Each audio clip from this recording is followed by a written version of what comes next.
The Andrea Doria was sunk not by a rogue wave, not by a hurricane, but by a single catastrophic word: confidence. In 1956, she was the crown jewel of the Italian line. Over 700 feet of flawless steel, carrying the world's elite, movie stars, millionaires, and diplomats. A floating palace engineered to be the safest ship of her time. The perfect blend of post-war optimism and pure, unadulterated luxury.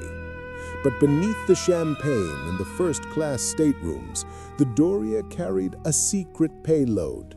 A vault secured deep within the middeck. A treasure rumored to contain not just diamonds and cash, but an estimated $4 billion in stolen gold and priceless statues smuggled from Italy. An infamous high-stakes prize that would turn the Andrea Doria's watery grave into the single deadliest shipwreck on the planet. It was July 25th, 1956. Just before midnight, the Andrea Doria was running at full speed, slicing through the dense, soupy fog off the coast of Nantucket. Captain Piero Calamai, a veteran of the seas, trusted his ship. He trusted his crew. And most importantly, he trusted the two gleaming radar sets in his wheelhouse. His confidence was a weapon against the sea, but tonight it would become a vulnerability. On the port side, 20 miles away, another ship was cutting the same black water, the Swedish icebreaker, MS Stockholm, a smaller, heavier, altogether tougher vessel bound for New York. Her crew, too, relied on their radar, believing they held the key to safe passage. Two ships, two captains, two radar screens, both seeing a single ominous blip on the horizon, both independently making the same fatal error in judgment. The radar was clear enough. The Doria's officers spotted the approaching vessel at 19 miles. They plotted a course correction, believing they were safely passing port to port. But in the thick fog, the small adjustments made on both bridges were not movements toward safety, but movements toward a geometrical impossibility. Think of it like a game of chicken played entirely in the dark. Captain Calamai of the Doria saw the Stockholm approaching on his starboard side. He adjusted left. Captain Nordenson of the Stockholm saw the Doria approaching on his starboard side. He adjusted right. In an instant, the two ships canceled out their own maneuvers. They were locked onto a collision course, speeding toward a point of impact that radar, the very tool meant to save them, had failed to prevent. It was the maritime equivalent of two cars changing lanes at the exact same moment. The first actual sighting was a scream in the fog, less than a mile apart. Too late. The Stockholm's ice-reinforced bow sliced into the Andrea Doria's starboard side like a dull axe, burying itself 40 feet deep. The impact was deafening, felt throughout the ship, from the luxury cabins down to the steel vault rumored to hold the gold. For a moment, the sea held its breath. Then the water came. The Andrea immediately began to list, not just a little, but violently, tilting over 18 degrees. The catastrophic breach sealed off 10 fuel tanks and 2 boiler rooms, the ship's lungs and kidneys, and, more critically, sealed off access to half of the Doria's lifeboats. The ship designed to be unsinkable was doomed, and the clock was ticking. The official reports are simple: a navigation error, a momentary lapse of judgment, a tragic mistake of speed and fog. But that simple answer avoids the deeper, more terrifying truth. The two ships were perfectly visible on each other's radar, yet they collided almost head-on. The real question is not what happened on the radar screen. The real question is, what terrifying psychological factor caused Captain Kalamai, a man who loved his ship more than his own life, to believe he was safe, even as he sailed toward oblivion? We explore the terrifying psychological breakdown in Chapter 2. The official ruling of the collision was succinct: mutual error. But for Captain Piero Calamai, the word was simply failure. To understand how two highly trained crews aboard two technologically advanced ships could sail directly into one another, we must step onto the bridges and examine the deadly psychology of the 1950s. It began with an illusion. In dense fog, the maritime rules are clear: reduce speed. But in the age of steam and confidence, speed meant schedules, and schedules meant money. The Doria was pushing 21 knots through a bank of thick, obscuring vapor. The crews were relying entirely on the new technology of the era, radar. But radar, in 1956, was a tool still subject to interpretation. It showed the presence of an object, but it did not perfectly confirm its identity or intent. Calamai saw a blip on his starboard side. He executed a standard port turn, away from the danger. He believed he was following the book. Simultaneously, on the Stockholm, the second officer saw the same blip. He executed a sharp starboard turn, believing the Doria was passing safely. The critical mistake? The failure to calculate the true bearing of the other ship. Both captains, in their isolation and their confidence, assumed the other vessel would behave predictably. Instead, they performed a deadly high-speed maritime handshake, a synchronized, unavoidable catastrophe. But a simple collision shouldn't have been a disaster for the Doria. She was built as a modern, unsinkable liner, exceeding the lifeboat and stability standards set after the Titanic. So why did she sink in just 11 hours? The answer lies not just in the captain's decisions, but in the ship's architecture. The Stockholm, reinforced for ice, hit the Doria with the force of a train, striking a highly critical structural point, the junction between two major fuel tanks and the ship's main watertight bulkheads. The damage was instantaneous and terminal. Water did not just flood the compartments, it rushed into them under massive pressure, immediately compromising the structural integrity of the ship. Crucially, the Doria's design contained a catastrophic flaw known as a list angle vulnerability. As water flooded the starboard side, the ship began to list dramatically. This list meant that the doors and access points to the port side's lifeboats, half of the ship's total capacity, were raised so high that they became completely unusable. Over 1,000 people were trapped on a sinking ship with only half the lifeboats they needed. Captain Calamai's 11 hours were an odyssey of psychological torment. Having built his career on safety, he was now presiding over the destruction of his masterpiece. Records show that as the ship listed, his first priority was the passengers, but as the rescue effort began, his internal battle was just starting. He watched his life's work tilt irreversibly toward the abyss. He was seen standing alone on the bridge, refusing to leave. When the final orders came to abandon ship, Calamai attempted to commit a final act of devotion to the unwritten code of the sea. He refused the rescue line, planning to go down with his vessel. It took the physical intervention of his subordinate officers to drag him onto the last lifeboat, saving his life, but condemning him to a guilt that would haunt him until his final days.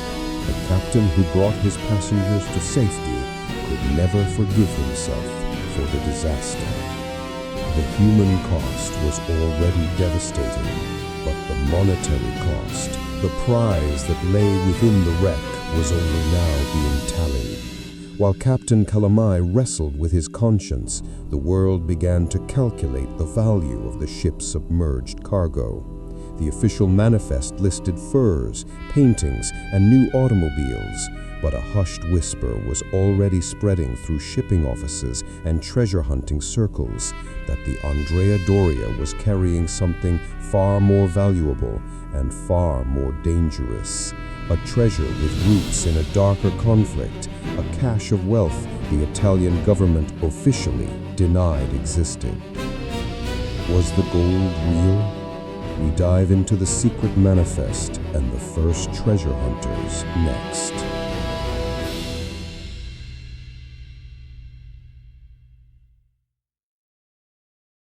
When the Andrea Doria sank, the official narrative focused on the human tragedy and Captain Calamai's shame.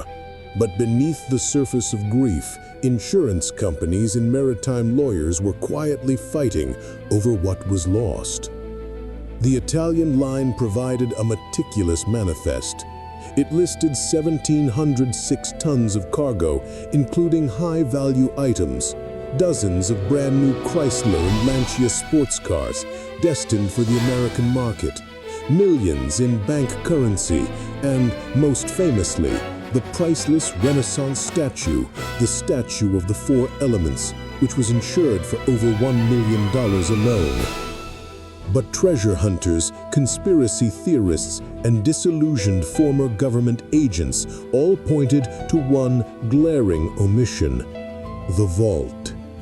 Why would a ship of this stature, sailing during a volatile post-war era, not be carrying substantial bullion, negotiable bonds, or high-value, easy-to-move assets? The official answer was always the same. There was no large gold shipment. It was merely a secure location for passenger valuables, a statement that simply didn't pass the smell test of deep-sea logic. The rumors didn't just appear. They had deep, dark historical roots. The most persistent theory suggested the gold wasn't simply wealth, but a covert shipment of loot or assets tied to the final days of the fascist regime. Gold intended to be laundered or hidden in American banks, far from the newly formed Republic of Italy. Imagine the stakes. Not $4 million, but a cache potentially valued at $4 billion in today's money. A monumental sum capable of crippling a recovering national economy. The legal battle that followed the sinking wasn't just about insurance. It was a veiled attempt by the Italian government to control the narrative, and crucially, to prevent any organized salvage effort that might bring the true manifest to light. The silence from Rome was deafening, and where governments fall silent, opportunity speaks. Into this vacuum of doubt stepped the man who would turn the Andrea Doria from a historical tragedy into a deadly legend: Peter Gimbel. Gimbel was not just a thrill-seeker. He was a wealthy, influential American explorer, filmmaker, and heir to the Gimbel department store fortune. He had the resources, the connections, and the sheer, almost fanatical willpower to challenge the ocean. Gimbel's focus was clear: the vault. He believed the government denials were the clearest confirmation of the gold's existence. For Gimbel, this was more than just a hunt for treasure. It was a mission to expose the biggest government maritime conspiracy of the century. His first dive was a monumental feat. The wreck lay 250 feet down, too deep for standard scuba. It required mixed gas technology and flawless execution. When he surfaced, he brought back the first clear photographs of the submerged luxury liner. But the picture he didn't bring back was the one that mattered. In his initial expeditions, Gimbel and his crew managed to breach the Doria's treacherous listing carcass. The interior was a maze of collapsed bulkheads, dangling wires, and crushing silt. They weren't just fighting the depth in the current, They were fighting the fear of becoming trapped inside the ship's own twisted metal. They finally located the purser's safe, the secondary vault. After weeks of painstaking, dangerous work, they managed to pry it open. The result? It was almost entirely empty. This should have been the end of the treasure hunt, but Gimbel was relentless. The purser's safe was not the main vault, and something about the emptiness felt wrong. There were clear signs of disturbance, like someone had gotten there first, or perhaps the contents had been moved before the ship sailed. Gimbel shifted his focus to the central, reinforced vault, buried deeper within the ship's central nervous system. This was the target. This was where the $4 billion was supposedly sealed. But getting to it was a dive that had already claimed lives and was about to claim more. The Andrea Doria was already acquiring a grim new nickname among the diving elite, the Mount Everest of Diving. It was deep enough to kill you quickly, yet shallow enough to tease you into thinking you could make it. By 1980, the wreck was collapsing. The decks were pancaking. The structure was becoming a chaotic tangle of lethal metal and claustrophobic corridors. The time for exploration was running out. Peter Gimbel, consumed by the secret, knew this was his last chance.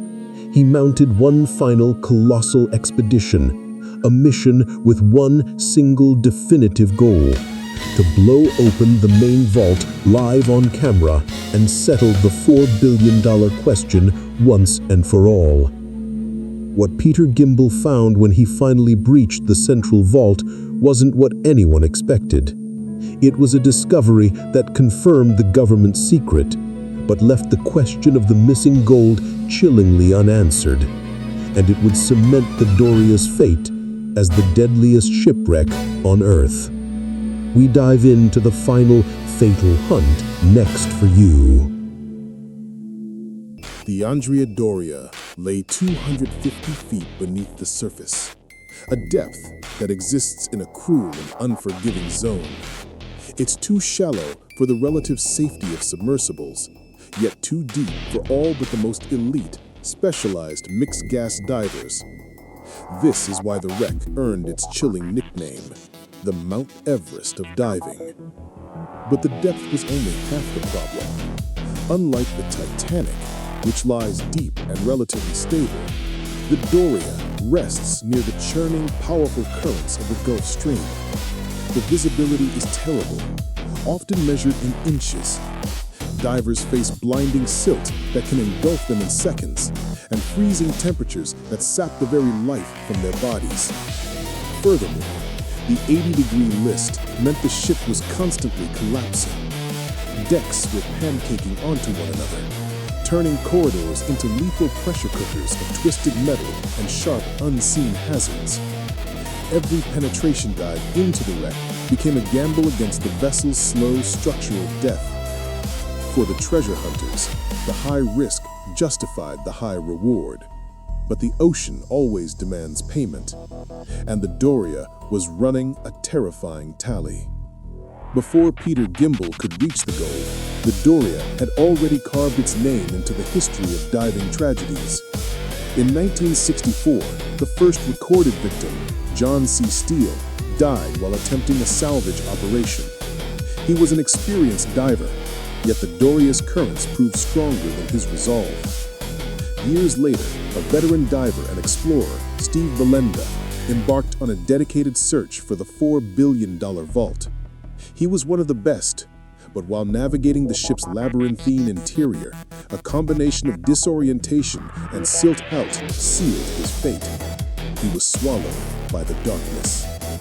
The names became a litany: Chris Rouse, Joe Judkins, Tom Dunn. Each death was a stark, brutal warning. The ocean wasn't protecting the gold for the Italian government. It was claiming it for itself. The Doria wasn't just a wreck. It was a hungry monster, constantly waiting for the next ambitious trespasser. This mounting death toll only intensified the mystery. Why risk so much for a rumor? Because the legend of the gold had grown larger than the ship itself. It had become an irresistible, final frontier. By the early 1980s, Peter Gimbel was obsessed. The death toll weighed heavily on the diving community, but his conviction that the gold was real was absolute. He raised a massive $250,000 for his final, definitive expedition. This time, there would be no doubt. They utilized advanced mixed gas systems and brought heavy-duty drilling equipment to the sea floor. Their mission was straightforward: bypass the collapsed corridors, locate the highly secured central purser safe, and blow it open, live on camera. The final descent was agonizing. Navigating the collapsed decks, the team finally reached the target, a heavily reinforced steel door, the official repository of the ship's most valuable assets. It was the moment of truth. The team placed a charge. The explosion rocked the silent wreck. The flash of the detonation was the brightest light that Doria had seen in 25 years. When the silt finally cleared, the vault was breached. Gimbel finally peered into the heart of the mystery. He had risked his fortune, his reputation, and the lives of his crew to reach this final sealed chamber. What did the $4 billion vault contain? The answer was simultaneously exhilarating and profoundly disappointing. The vault was empty. Gimbel had definitively proven the vault existed and had been breached, but the gold was gone. The gold was not there, yet the existence of the secure vault itself confirmed the government's cover-up. If the gold didn't sink with the ship, then who retrieved it? Or more disturbingly, was it moved before the collision even happened? We tackled the final chilling verdict and the true meaning of the Doria sacrifice in Chapter 5, now. Peter Gimbel's 1981 expedition was the final, definitive answer to the $4 billion question. The central vault was real. It was reinforced, and it was empty. The gold was gone.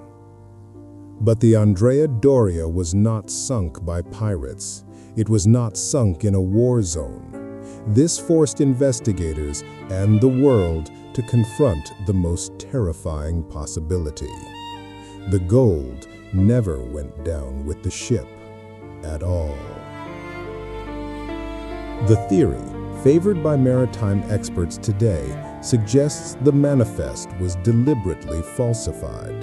The high-value assets, the bullion, the jewels, were likely removed or diverted shortly before the ship sailed from Genoa, possibly as part of a state-sanctioned financial maneuver or a large-scale criminal operation utilizing the ship's prestige as a cover.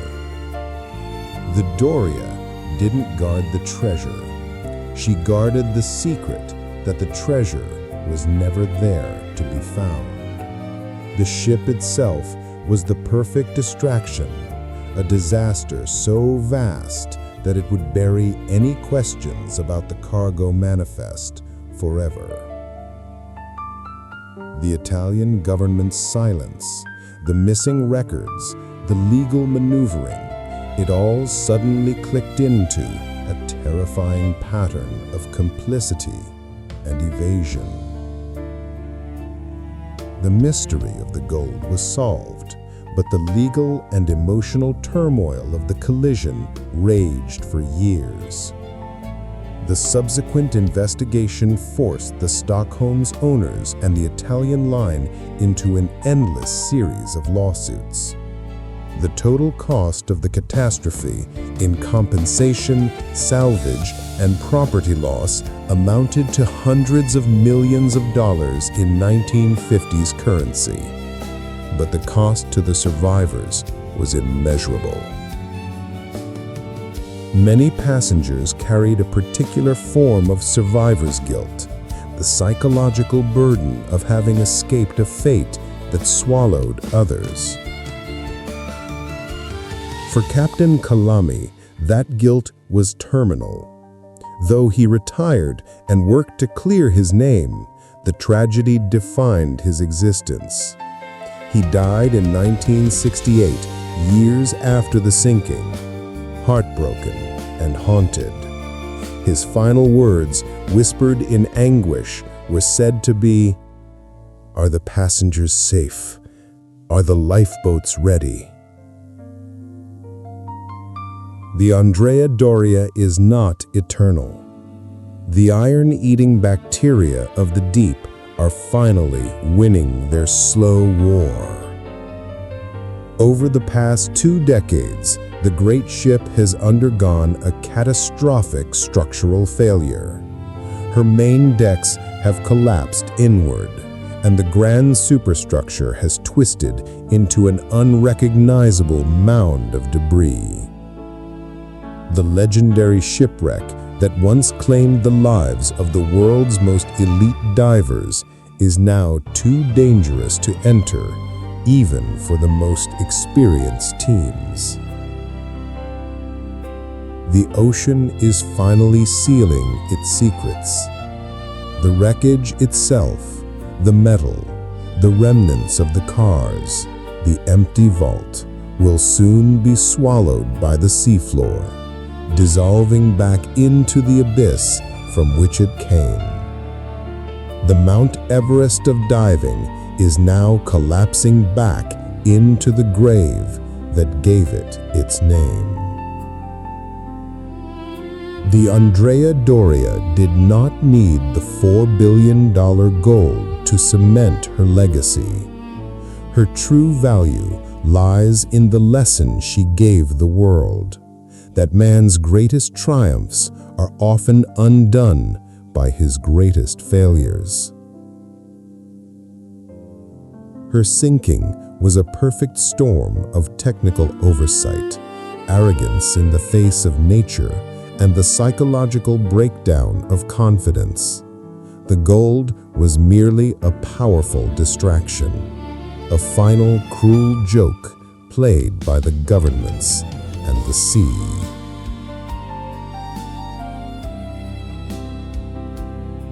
The ocean doesn't forgive, and it doesn't forget.